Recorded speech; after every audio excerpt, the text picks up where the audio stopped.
We're going to find the Fourier transform of sinct, where through duality, using the Fourier transform table, we know that the Fourier transform of sinc of at, where a is any constant coefficient of independent variable t, will equal 1 over absolute value of a times pi, or rectangular function rect, of f over magnitude of a, assuming that we took sinc to be normalized.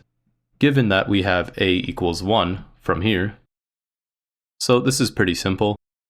The Fourier of sinc of 1t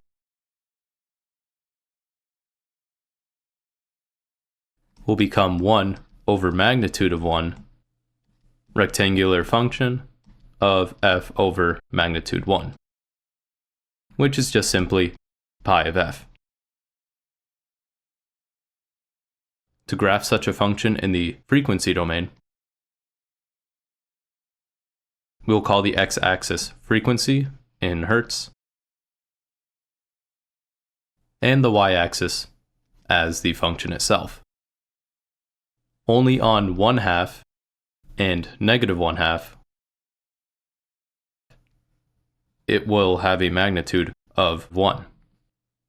And that's it. I hope this video helped. If it did, please like and subscribe, and I'll see you in the next one.